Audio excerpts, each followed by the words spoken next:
صباح الخير عليكم، مرحبا بكم في برنامجكم صباح الخير يا وطن. حلقة اليوم كتشمل على فقرة نصائح، واليوم نصيحة اليوم هي التعليم والتكوين، ومعنا فقرة ثانية إن شاء الله مع الفنان أيضا نور الدين البيضاوي، وهي فقرة فنية. الفقرة الأولى طبعا نصائح التعليم والتكوين. معنا ضيف، هما ضيوف الحلقة ديال اليوم هو الدكتور عبد الحق الدريوش، أستاذ في الجامعة الحرة ببروكسل، مرحبا بك عنا. وأيضا الأستاذ عبد الرحمن مفيد،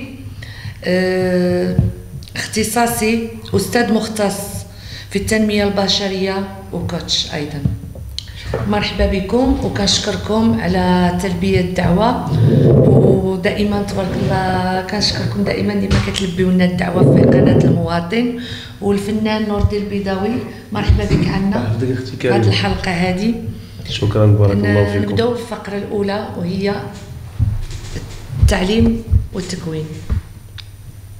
اش غنوجد لنا من الناحيه اللي كيهمنا، اللي طبعا حنايا داخلين على موسم ديال دراسي، والوليدات راه دخلوا اصلا للمدرسه، ما بقى لنا دابا غير نوجههم باش تكون مسيره موفقه ان شاء الله في هذه السنه الدراسيه. اولا كنتمنى ان شاء الله يكون توضحوا لنا شويه ديال اشنو هما الواجبات ديال اولياء الامر. نعم، بسم الله الرحمن الرحيم. كنشكرك الاخت كريمه على هذه الدعوه، هذه الدعوة القيمة اللي كنعتبر أن الموضوع موضوع جد مهم. العائلات كلها كتهتم بالأولاد ديالها، وكتهتم خاصة بالتعليم ديالهم، وكتحاول أنها ترقى بالمستوى ديال أولادها حتى يحققوا نتائج في المستقبل محمودة. الموضوع جد شيق وجد مهم، ولهذا غادي نحاولوا نقسموه إلى شقين اثنين. غادي نحاولوا نقسموه لموضوع تعليمي، الشق التعليمي المحض، والشق التكويني، بمعنى انه غادي يكون تعليم وتكوين.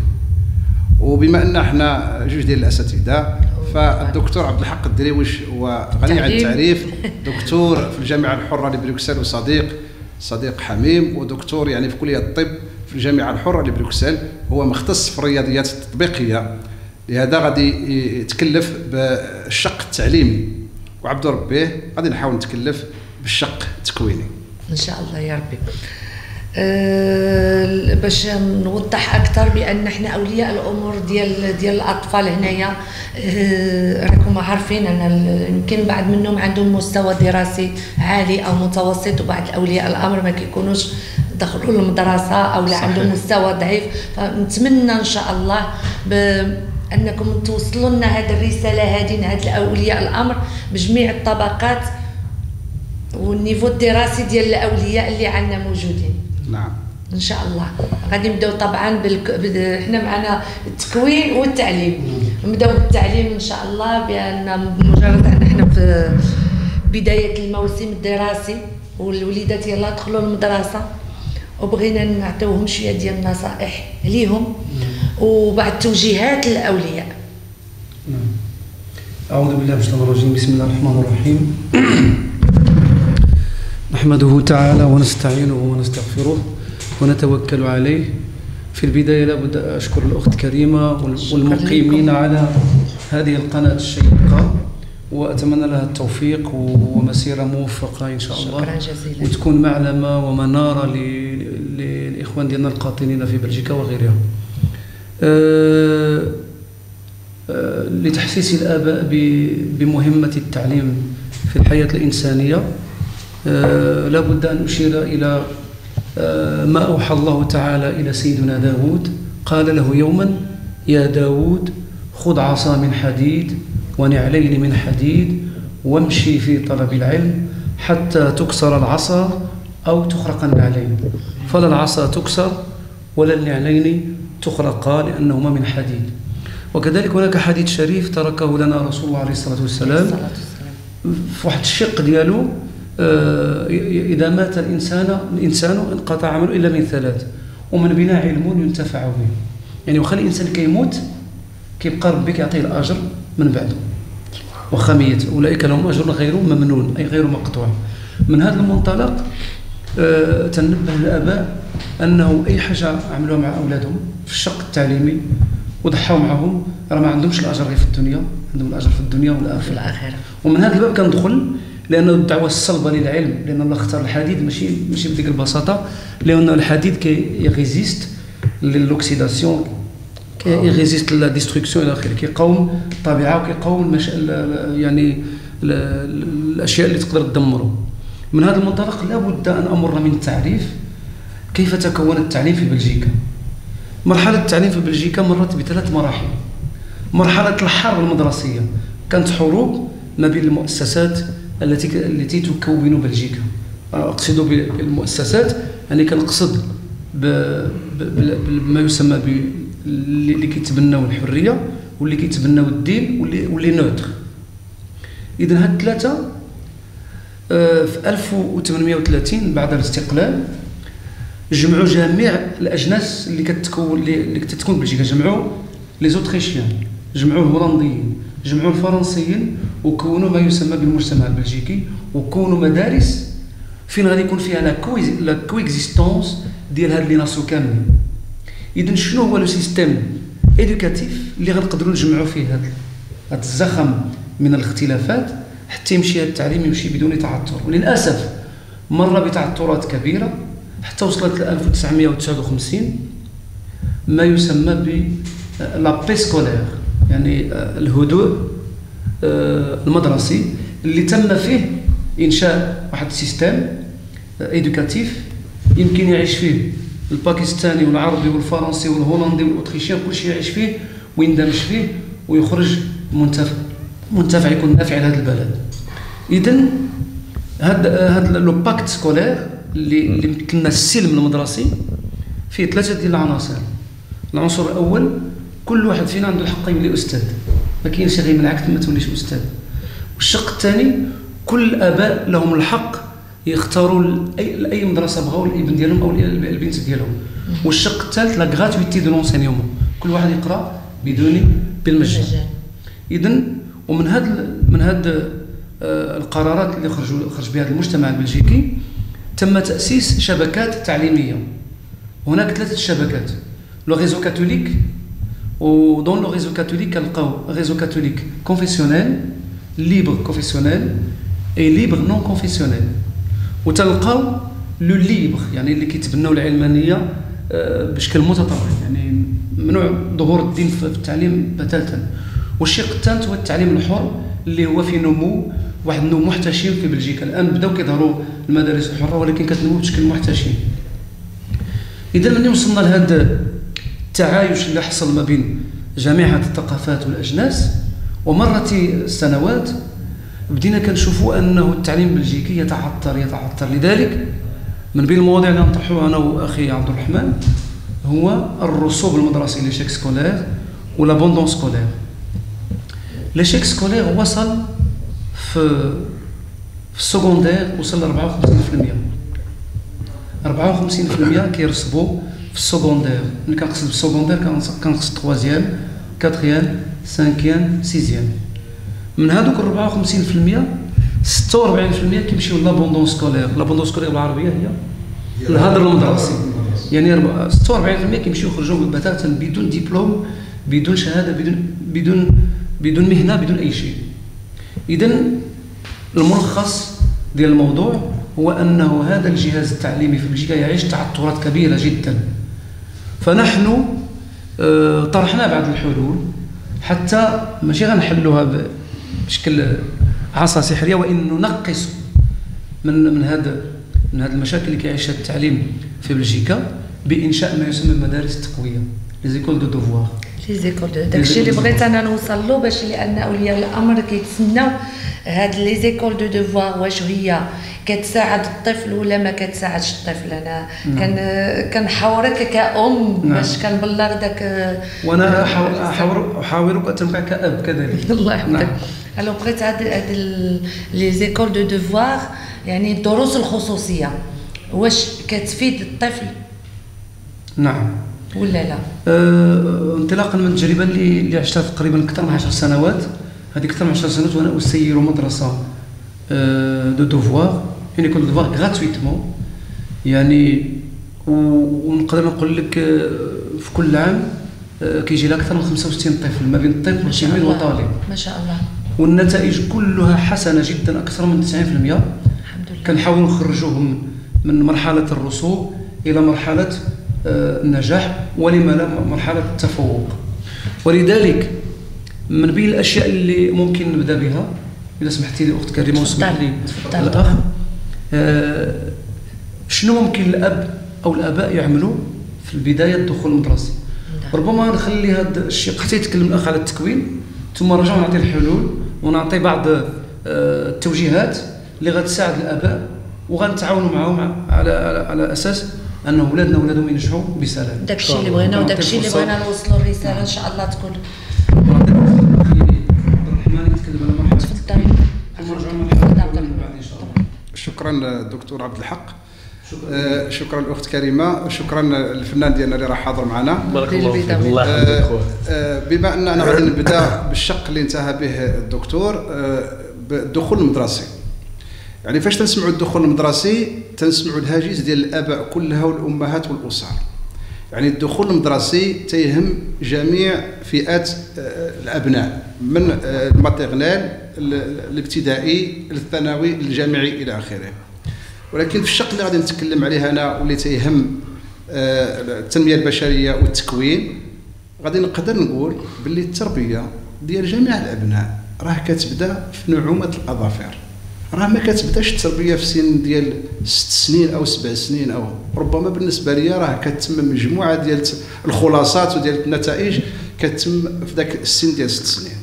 ولهذا فانا كنركز وكنهيب بجميع الاباء وجميع اولياء الامر ديال التلاميذ انه لما كيكون كينتظر شي طفل الزياده ديالو، وهو جميع المخلوقات من الحيوان الانسان الى اخره كينتظر ديك الزياده بواحد الفرح وواحد السرور. خصنا من ديك الساعه اننا نديروا في بالنا باللي هذاك الطفل هذيك الطفله اللي غادي تزيد عندنا راه تبعها واحد المسؤوليه كبيره. ومن بين المسؤوليات الجسيمه والعظيمه واللي كيكون عندها نتائج الا كانت الحمد لله واحد المتابعه مزيانه واحد التكوين، كيكون الفرح في العائله، كيكون الفرح غادي مستمر وهو الشق التعليمي. اذا فاش كيزيد عندنا الطفل كنهيئوه من الصغر ديالو. كيفاش بدايه مش من السن نقدروا نبداو نهيئوه من السن اللي كيبقى يشوف فينا وما كيعرفش يتكلم. ملي كيبقى يشوف والديه وكيفرح بهم الى اخره، من ديك السن كنهيئوه ونعلموه. كيفاش كنهيئوه؟ نختاروا له الالعاب اللي يمكن غادي تساعدوا في اللونغاج ديالو، في الكلام ديالو. نختاروا له المكان المناسب، نهيئوا له مثلا واحد المكان اللي يكون مكان رحب الى اخره باش يكون مرتاح يلعب فيه ويفرغ فيه ديك الطاقه ديالو، لان كل واحد فينا الا وعنده طاقات مختلفه، والانسان ما كينتبهش ان الطفل راه عنده طاقات اكثر من الكبير. بعض المرات الاطفال كيقول لك اودي الاب ولا شحال كيدخل من هذاك يلعب مع هذا الطفل وهذا الطفل والطفله، يقول لك راني عييت. سي نورمال غادي تعيا، انت راك فت من ديك المرحله وراك دزتي دابا راك كتعيا لانك كتعيا ذهنيا وفكريا، ما كتعياش جسديا. طبعا هما عندهم قوه ما كيفكروش بزاف، لكنهم عندهم قوه ما شاء الله قوه. اذا هذيك القوه هذيك الطاقه خصنا نحاولوا نفرغوها لهم. حنا قلنا نختاروا له المكان المهيئ، نختاروا له النوعيه ديال الالعاب اللي غادي يلعب معها، وملي كيبقى يكبر شويه نحاولوا ما امكن نختاروا له الانشطه المناسبه للسن ديالو. انا مثلا ما يمكنش ندخل واحد الطفل عنده عام ولا عامين نمشي نديه التيكواندو ولا الكاراتيه ولا هذه ولا لا بد. اولا مثلا من بين الرياضات المحموده والمطلوبه انني نعلم الولد علاقه مع الماء، بحال السباحه واحد الرياضه اللي ممتازه، كتعطي واحد النضج وكتعطي واحد لا فورس للطفل اللي كيدخل للدار يقدر يبدع في مجال. اسمح لي نقاطعك على هذه كلمه الرياضه. نعم. لان احنا عندنا دابا هنايا في وسط، احنا طبعا كنهضروا على الاطفال ديالنا ديال الجاليه اللي موجودين. احنا كنشوفوا واحد الموضه ديال الرياضيه ديال كره القدم، الناس ما بقاوش كيعرفوا حتى رياضه، لا بليبار كنقول الاغلبيه صحيح. نسبه كبيره ما كاين غير الكره. منين ما كيعرفش الكره غنغوت عليه، خصك تكون كتلعب. والحلم ديال الاب ان ولده يكون كيعرف يلعب الكره. رجعوا في القهاوي كيحيالوا بها. شكرا. ان بني كيلعب الكره، ما كاين غير الكره. تنشكرك الاخت كريمه، تنشكرك شكرا جزيلا على هذا السؤال. سؤال في المستوى. خصنا نعرف واحد القضيه، بلي الاطفال ديالنا راه خصنا نكتشفوا المواهب ديالهم. احنا غادي نزرعوا مثلا الفلاح كيزرع باش من بعد كيلقى الغله وكيحصد، راه التربيه والتكوين بحال انا خصني نزرع ونعطي واحد الولد عندي غادي يخرج كواري، ماشي صافي ديال الاخر غادي يخرج كواري ولا نبغيه يخرج كواري 100%، راه ماشي عيب. خص العيب هو انني نخليه في الدار وما نهتمش به.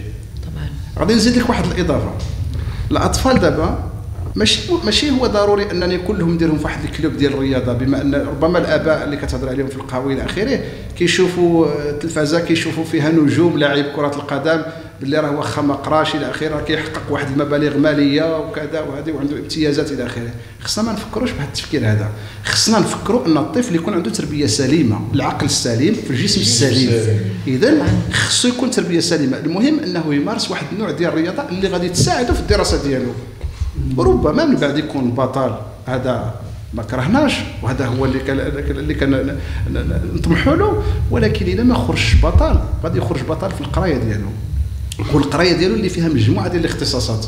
راه كاينه مجموعه ديال الرياضات اللي تتصلح لمجموعه ديال الاختصاصات.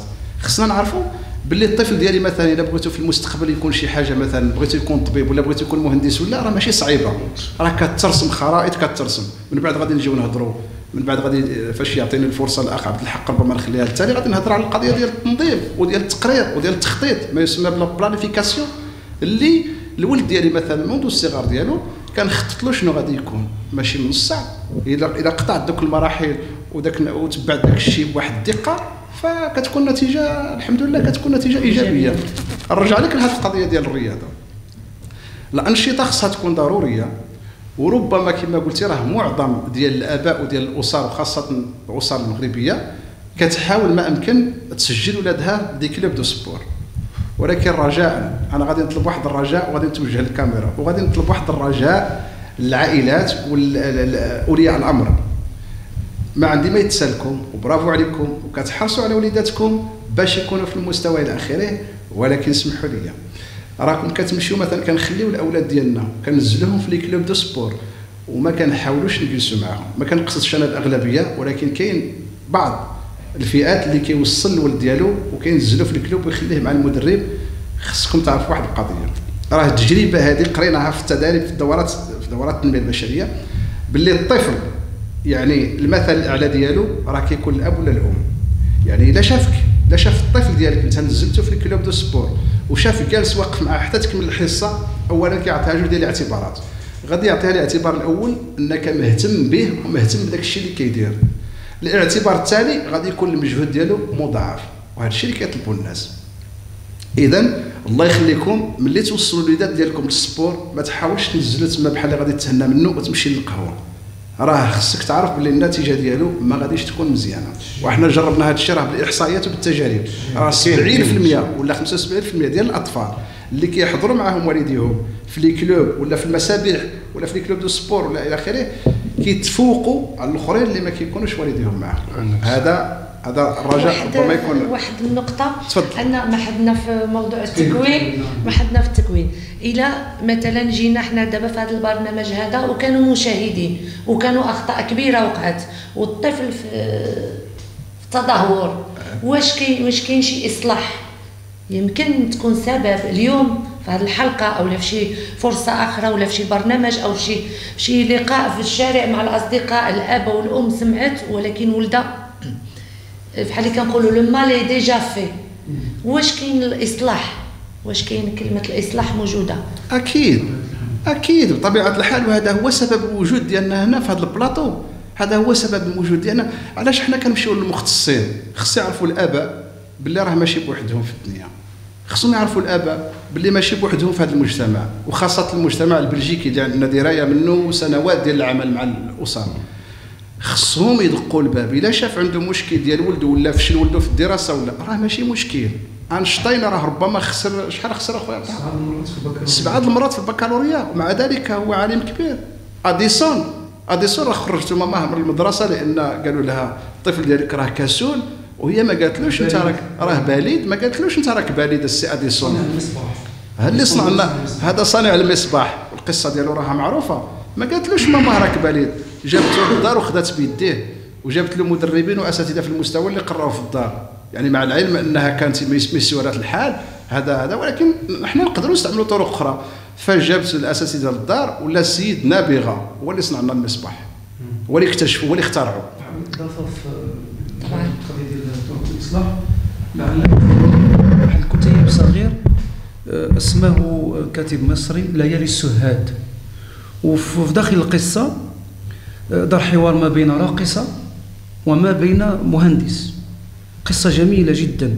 نلخص لكم القصه باش نفهموا بانه تميز الاستاذ او الحكيم او العالم او المربي هو لما يحصل على نتائج مع حاله خاصه وحاله فيها التحدي. هناك طفل يعني ان بافاردور ولا طفل اجمع الاساتذه على انه يعني طفل حاله ميؤوس منها. هذه القصه هذه كتحل عينين الناس اللي فقدوا الامل في اولادهم، فقدوا الامل في بعض الافراد من العائله ديالهم. دار هذا الحوار ما بين المهندس وما بين الراقصه وعرضت عليه الزواج. قال لها انا لا اقبل بامراه غير صالحه. قالت له وقال لها هل الفلاح يرمي البذور في الاراضي الغير مصلوحه؟ قالت له هي. وهنا الحكمه التي خرجت من فم هذه المراه التي يعني غيرت حياتي كلها.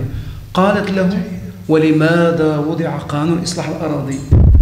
لماذا اليابان من الجبل جعلوه جردان بستان الى اخره؟ اذا المشكله في القضيه لما انهينا التكوين ديالنا في لاغريغاسيون باش تولي استاذ علمونا واحد الشعار، ويا ريت الاساتذه اخواني الاساتذه والمعلمين يسمعوا لهذا الكلام.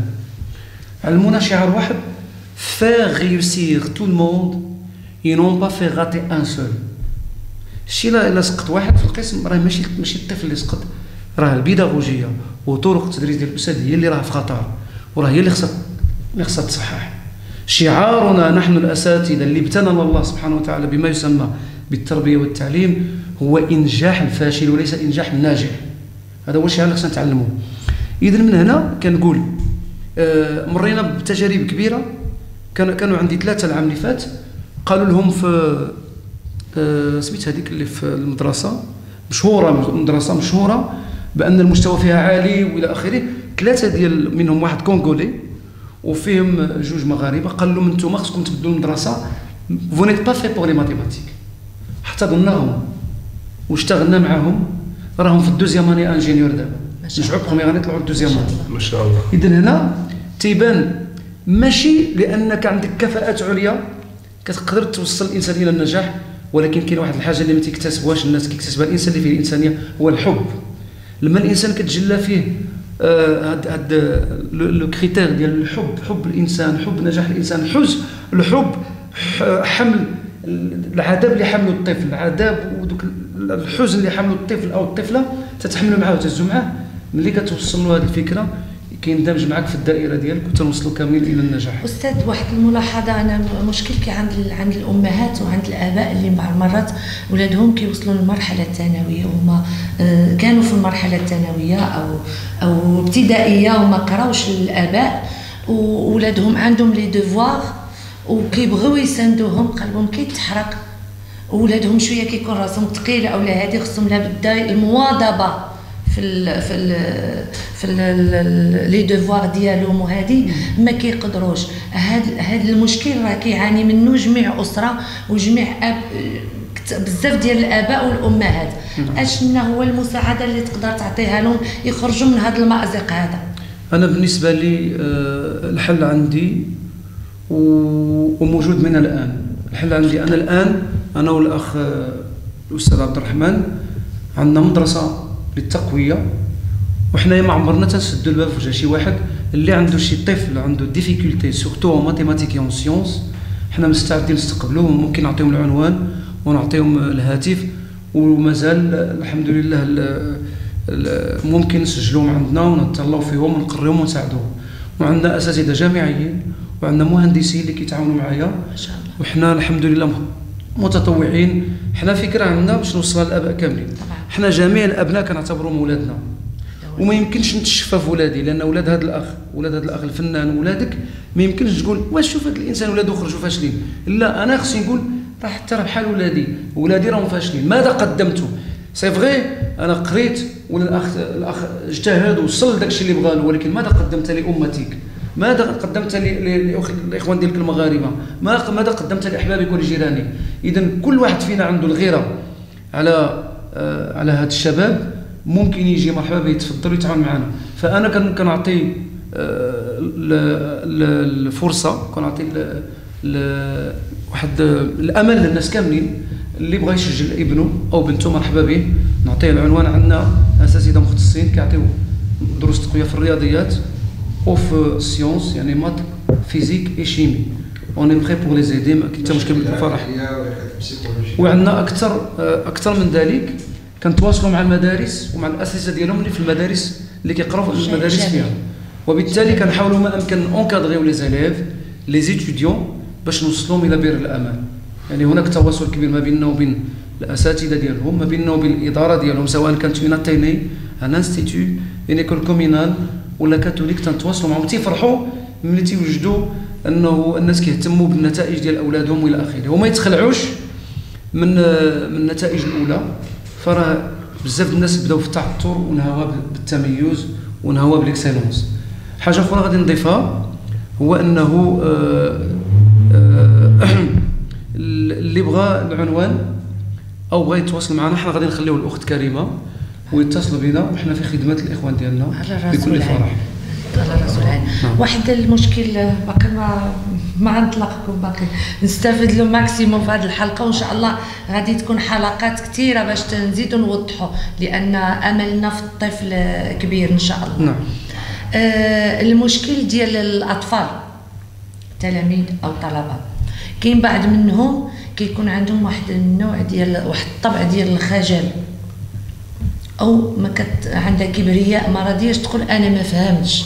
وانا هذا المشكل كنظن كاين في وسط الاقسام، فهي كتسكت بالرغم ان هي ذكيه، ويمكن لك ذكي يمكن يوصل يمكن ينجح ويمكن، ولكن داك لا تيميديتي ديالو او الكبرياء كيخليه ما فهمش الموضوع، وسوء حظه كيجي في الامتحان فهو ساقط. شنو هو الدور ديالكم؟ نقطة مهمة الأخت كريمة، أنا دايرها من بين في جدول الأعمال ديالي في هذه الحلقة هذه، سبحان الله العظيم راني دايرها، لأن التهيئة ديال الطفل، حنا كنا هضرنا في السن ديال نعومة الأظافر إلى آخره، كاين واحد النوع ديال العمل حنا تكلمنا عليه. الآن فاش كيبدا يكبر شوية الطفل، نقول من جهة عامين ثلاثة كذا، هذا راه قريب يدخل كيبدا يهضر بيان سور. خصنا نفكروا في واحد الشق بسيكولوجي، والبسيكولوجي هو اللي كيتعلق بكل الافعال وداك الشيء والتوازن ديال الشخصيه ديال الطفل. اذا شنو خصنا نديرو؟ خصنا نحاولوا نبتوا له منذ الصغر مجموعه ديال المبادئ، نعلموه مثلا شنو هي الحريه، شنو هو الادب، شنو هو الوقار، شنو هو الاحترام. ما نعلموهش حشومه راه ما خداماش، ما نبقاوش نقولوا له لا ايوا جلس هذيك راها حشومه، هذيك راها عيب، هذيك لا ولا اسكت ما كتعرفش انت باقي صغير، ولا تسكت وحده الناس تقول له ولا تقنعوا لها. حنا نعطيوه المبادئ اللي غادي تغرس. المبادئ شنو كنمثلوها حنا في التنميه البشريه؟ المبادئ كنمثلوها بحال الجذور ديال الشجره. الجذور ديال الشجره فاش كتغرسها صغيره كيكون عندها عريقات صغيورين، ما حد انت كتسقيها وكتهلا فيها الى اخره، كتبقى دير الجذور ديالها وكتبقى تكبر الجذع ديالها باش تعطي النتيجه وتعطي الثمار في الاخير اللي هي الفاكهه ولا الزهره ولا الورده الى اخره. اذا من هذا المنطلق انا كنقول باللي الاباء والامهات خصهم يتهلاو في التربيه ديال الابن ديالهم، راه ماشي غير في الجانب التعليمي ولا في الجانب ديال الكره ولا في الجانب ديال الرياضه الى اخره، خصهم يعرفوا باللي راه الجانب البسيكولوجي وبناء الشخصيه منذ الصغر راه مهم ومهم بزاف. علاش؟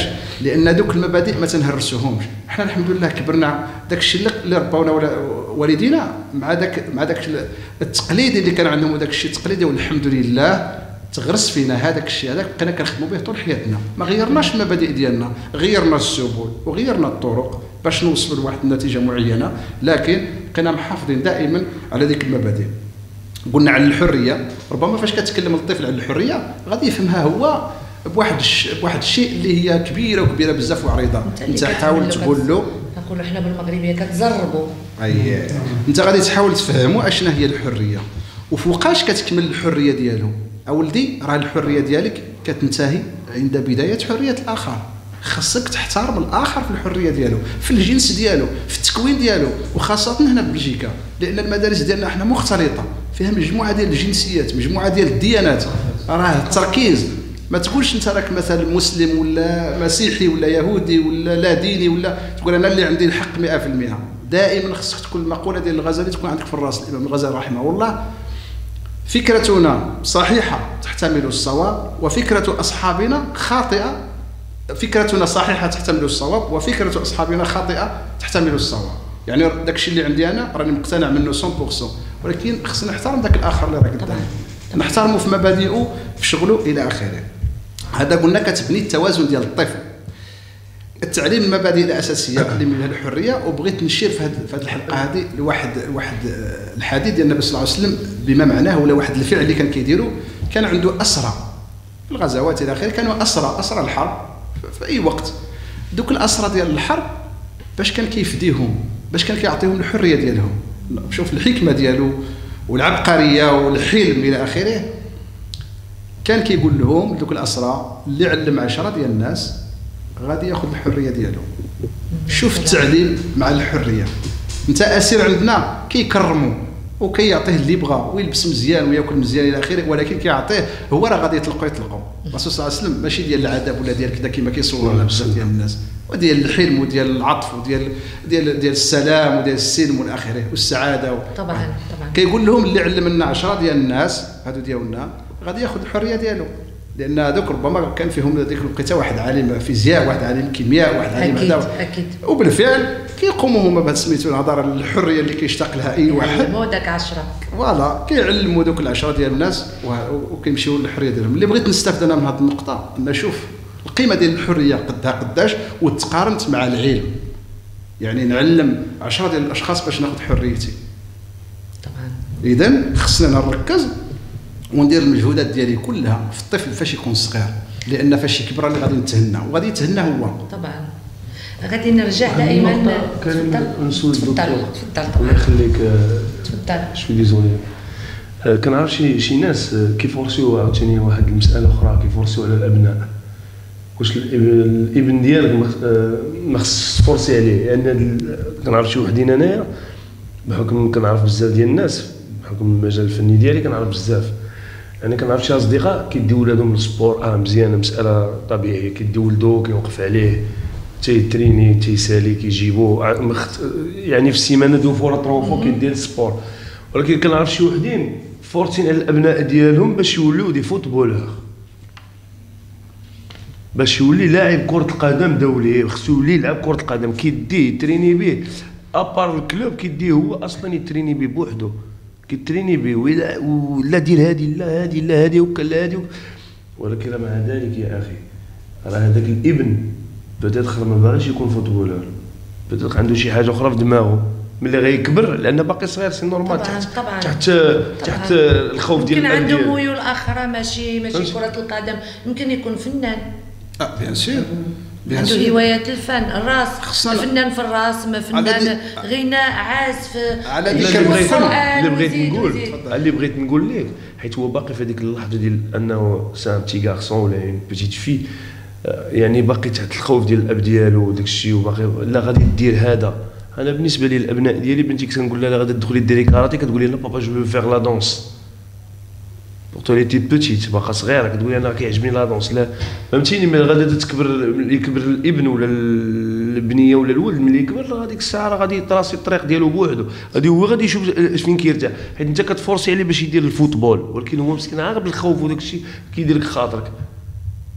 ما تقولش حيت كنعرف واحد السيد انا كيديه يتريني يجيبو من لونطريبا، يديه يلعب الماتش. هذا موضوع دائما اللي شفناه بزاف. غادي طبعا تفضل. غادي ديال الحشومه ديال التلميذ او الطالب اللي كيحشم، من بين الحلول اللي كنطرحوها في طبعا لي كول دو دوفوار ديالنا كنسميوها دي زاتولي بيداغوجيك. كنديروا ورش عمل مثلا مثلا من الطموحات ديالنا هذا العام غادي نديروا اتولي غوبو، يعني غنعلموا الطفل كيفاش يكون ان غوبو، كيفاش يدير ان درون طائره بدون طيار. عندنا ثلاثه ديال عندنا جوج ديال البنات استطاعوا يديروا مغاربه استطاعوا يديروا دي درون طائره بدون طيار. وعندنا واحد الانجينيور كمل هذا العام دار ان غوبو اللي ما عمر داروا شي واحد، وغادي يكون من الاساس اللي غيشرفوا على هذه الورش. يعني ما معنى الورش او لاتولي كتعطي للطفل الحريه يتصرف انديبوندامون دو سي زيتود، يعني عنده واحد الهوايه كتعطيها له ويتصرف. وكنحاولوا بشويه بشويه نخرجوه من ديك الدائره ديال الحشمه. ولكن ما تنساوش انه كاين الوازع الديني عنده واحد الدور هائل في تكوين ديال الانسان. مثلا حنا ملي كنا صغار كان الوالد ديالو الله يرحمه كيعلمني كيقول لي اثنان لا يتعلمان، المستحي والمتكبر. من الصغر وانا كنت اللي مشيت عنده اثنان لا يتعلمان، يعني خصنا نعلموا بانه الانسان اللي تيحشم واللي كيتكبر ما عمره غيوصل المعلومه اللي كيطرحها الاستاذ او المعلم او طبعا هذا هو المشكل ديالنا. هذا هو. اذا الوراش عطات واحد بحال مثلا نعطيك مثال، كان عندنا وراش CEND سي دوزيام اني سيرتيفيكا دونسينيمون دو باز، سيرتيفيكا دونسينيمون كمل CEND دو بروميير، المهم دوزيام اني. وكان عندنا CEB اتولي CEB اللي عندهم ملاحظه كيدوزوا امتحان في اخر السنه. كان عندنا 30 واحد هنا وكان عندنا 40 واحد هنا، كنوجدوهم باش يدوزوا الامتحان CEB سيرتيفيكا دونسينيمون دو باز، CEND كيدوزوا الامتحان. وكان عندنا ورشه اخرى ديال CESS البكالوريا، كان عندنا 30 هنا، كان عندنا 40 هنا، وكان عندنا 15 هنا. اذا من البدايه ديال المواد ماي وهما تيديروا امتحانات CEB. ملي جا الامتحان ولا عندهم ثقافه الامتحان، لا كولتور اكزامان، دوزوا الاكزامان بحال كيلعب. الحمد لله جاتو اللي مشى الامتحان كان اوتسو د الاكزامان. اذا اعتاد على الاكزامان ولا لان المشكل كيديروا في CEND والCEB والCESS كيديروها شحال يعاودوها، وبالتالي دوك تقريبا ما بين 60 70 كلهم توفقوا كلهم نجحوا، ما سقط حتى واحد فيهم. اذا الوراش لها يعني نتائج. نعم.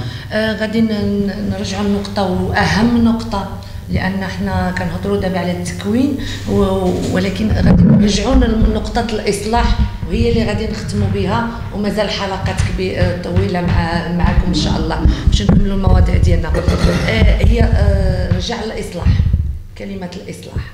الاطفال او اولياء الامر اللي هما مشاو في واحد الطريق غلط وما عرفوش وما لقاوش اللي ينبهوا او هما تعاموا والى اخره، والرجوع لكلمه الاصلاح انهما تنادم معهم الحال ملي شافوا الكبده ديالهم كتضيع كتهبط كتدهور، ما كاينش مستقبل، كتشوف وليدات اخرين انهم عندهم مناصب كبيره كبارين، ولده ما كتكون فيه والو شاد ترجى منه. يعني الضمير كيرجع او الانتباه لهذه النقطة. أنا بغيت نعرف واش كاين شي مساعدة، يد المساعدة اللي يمكن لا تعطان هاد الآباء والأمهات ونهاد الأطفال هادو اللي ساقطين ومعودين بحال اللي كيقولوا حنا بغينا نصلحوا راسنا ولكن حنا ضيعنا راسنا. واش هذه الجملة واش كاينة؟ لا أنا مختلف معها تماما. الله يخليك، لأن ما أكثرهم. لا. وهذه اللي بغيت نوجهها للمشاهدين باش يوقفوا لنا وليداتنا على رجلهم. شكون هو العدو اللدود ديال اي اسره؟ هو الوقت. ما عمرك تقول انا صافي فشلت، انا صافي اولادي غلبوني خسروا الى اخره. هذه الجمله هذه احنا ترفضوها في المجال ديالنا، وعندنا الدليل علاش ترفضوها، حيت الحمد لله حققنا مجموعه ديال النتائج اللي طيبه مع ناس اللي كانوا كيسميوهم فشله، حيت حنا كنخدموا مع الانسان الفاشل. ولدي مشى ضاع. لا، احنا ضد هذه الفكره، وماشي ضد هذه الفكره بالكلام فقط، ولكن ضد هذه الفكره بالعمل. والعمل يعني العمل الدؤوب. خصنا نعرفوا باللي راه ربي خلقنا مختلفين من الزياده ديالنا. راه ماشي كاملين اذكياء وكاملين نخرجوا اقوياء وكاملين نخرجوا. خص الانسان يكون كيامن بثقافه الاختصاص. الا ما كناش كنامنوا بثقافه الاختصاص راه حنا ما صالحينش.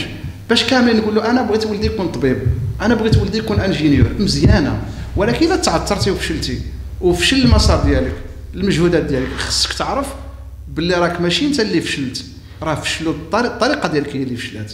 اذا خصك تغير الطريقه. ما قدرتيش تغير الطريقه خصك تمشي للناس ديال الاختصاص، والحمد لله ما اكثرهم راهم موجودين.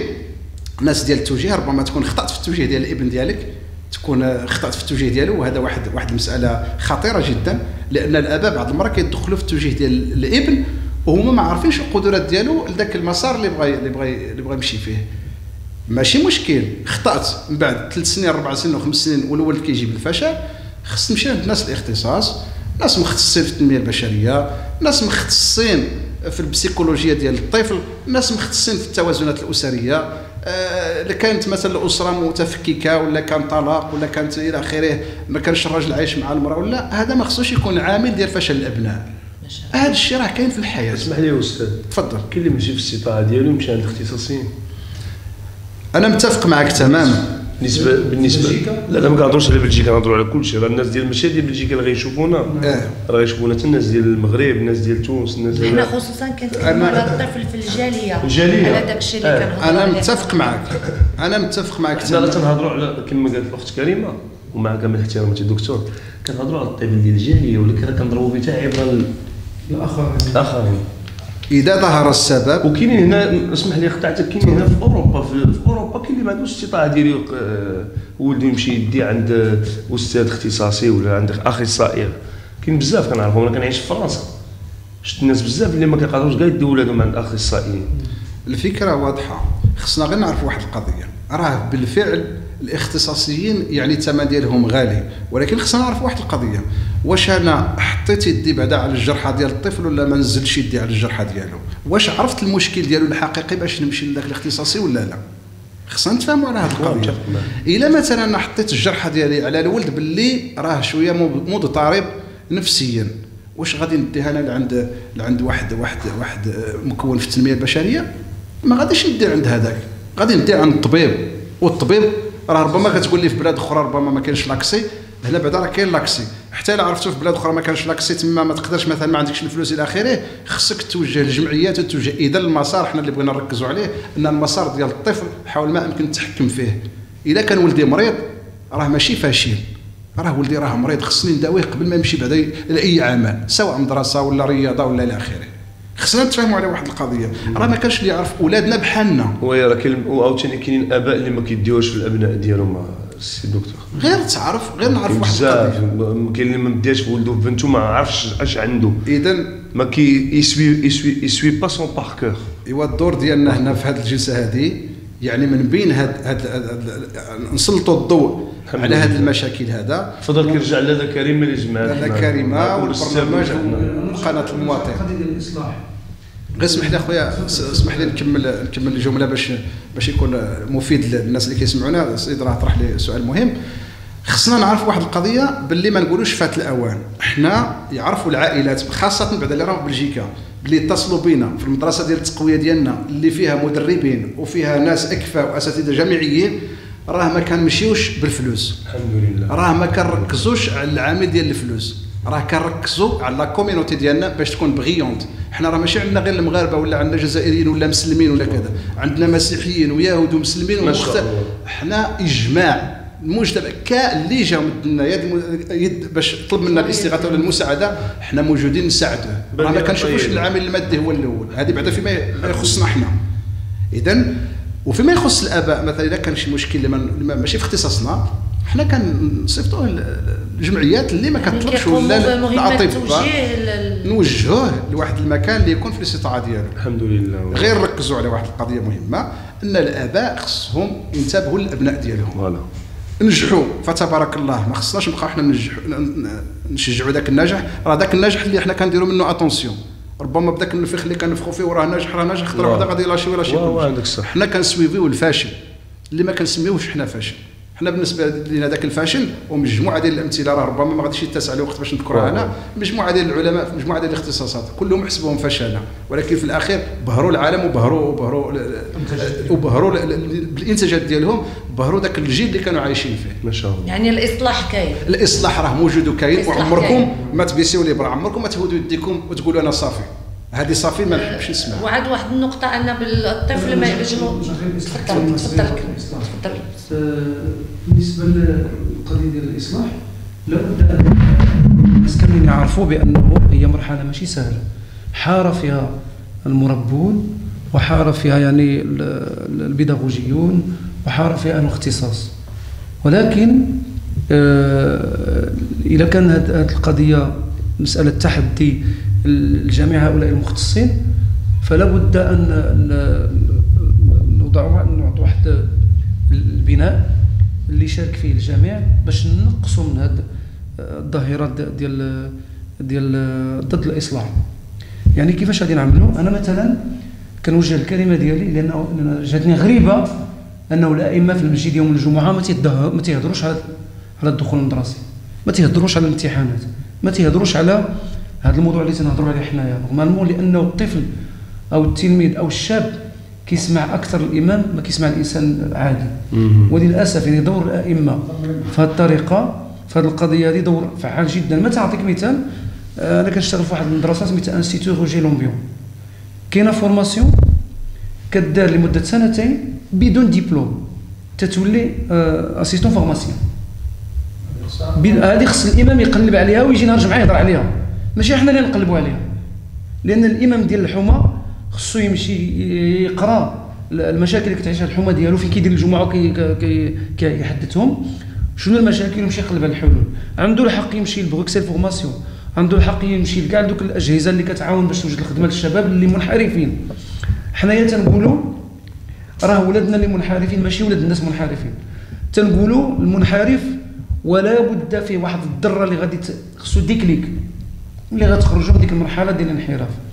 إذا من هذا المنطلق حنايا من بين الوراش اللي درنا وراش ديال إعادة تهيئ الإنسان اللي بغى يرجع للمدرسة. تنعاودوا معاه الرياضيات من بروميير اني بريمير 1 + 1 = 2، 5 ديفيزي بار 2 = 2، لو ريست = 1 إلى آخره. كنعاودوا كنديروا هاد الفورماسيون السبت والحد. ما شاء الله. اللي بغى يعاود يبني وحنا عندنا فين نوجهوه فين يقبط عن نوتخ ديبلوم مالغري انه ما عنده حتى ديبلوم شهاده، وممكن يندمج في الحياه، وممكن حتى ممكن يدير ولادو حتى هو، وممكن حتى هو يمشي بعيد، وممكن يحصل على شهاده دكتوراه والى اخره.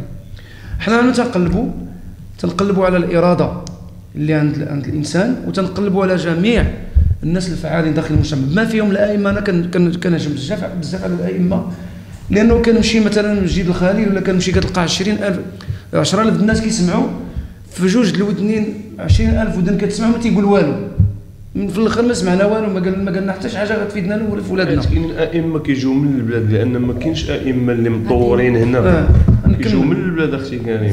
نكمل الفكره ديال اللي كنامن بها وكنامنوا بها جميعا. كونوا دعاة لا قضاة. ما تقاضيش الناس تقول هذا خايب، هذا انتهى، هذا ولكن واش وصلتي لعنده، وصلتي للقلب ديالو، وجهتيه، عرفتيه، خديتي بيدو الى اخره. كنضيف الهضره اللي قال الاخ عبد الرحمن ديال حط لولده مشي يدير الرياضه. انا كنقول اكثر من عبد الرحمن، جلس شجعوه، تقول له انت احسن منهم كاملين، بعث فيه الامل، بعث فيه الروح ديال الانتاج، ديال التميز، ديال انني غادي نكون احسن من الاخرين، بعث فيه. ولذلك كنطرح هنايا جوج ديال الامثله اللي بهرتني وبهرات العالم كامل. الطلبه الاوكرانيين طلبه ماشي دوله، ما عندهم لا بيدجي لا والو، اجتمعوا بيناتهم عام هما كيخدموا، طلعوا ساتيليت، داروا ساتيليت. عندنا الطلبه في لياج اول حاجه كدار في العالم الامريكاني ما داروهاش، صيفطوا دي نانو ساتيليت.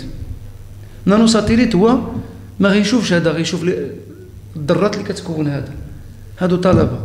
شكون قالنا شنو هي لونيفرسيتي ليفر دو بروسيل؟ سي نايس بيل. كانوا ناس اللي تحاربوا وتسجنوا وكاين فيهم اللي تقتل، ولكن سي نايس بيل راه جمعيه خيريه. شوف فين تحولت الان. شكون قالنا حنايا الا تجمعنا ما نلقاوش الدواء ديال السكر ديال الديابيت؟ شكون قالنا ما نلقاوش الدواء ديال الباركنسون؟ شكون اللي قالها لنا؟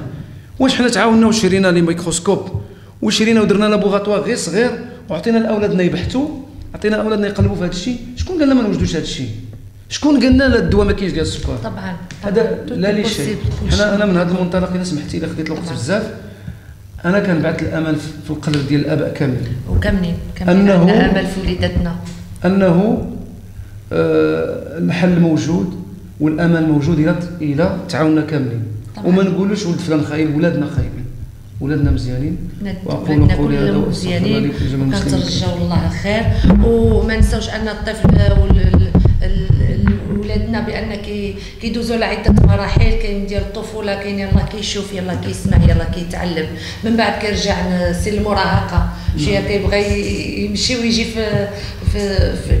كاين عنده واحد الميولات خصنا ديما نردوا بالنا عليه.